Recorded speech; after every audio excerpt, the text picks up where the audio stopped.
మాజీ మావోయిస్టుల కొత్త పార్టీ మల్లోజుల ఆసన్న ఆధ్వర్యంలో ఏర్పడే ఛాన్స్ ఓ ఇంటర్వ్యూలో ఆసన్న సంకేతాలట.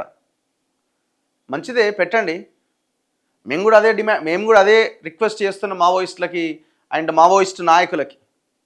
ఇంకా మీరు అక్కడ ఉండి ఇబ్బందులు పడే కంటే, ప్రాణాలు పోగొట్టుకోవడం కంటే, ఎందుకంటే వీళ్ళు వినట్లేదు కదా.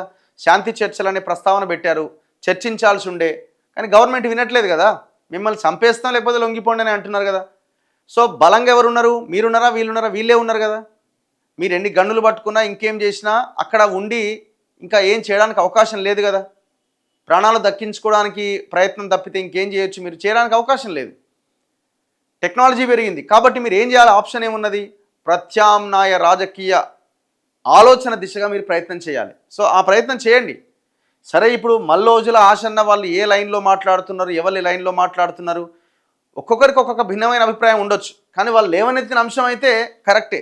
సరే, దాని వెనకాల ఎజెండా వేరేమన్నా ఉందా ఏందనేది మనకు భవిష్యత్తులో తెలుస్తుంది.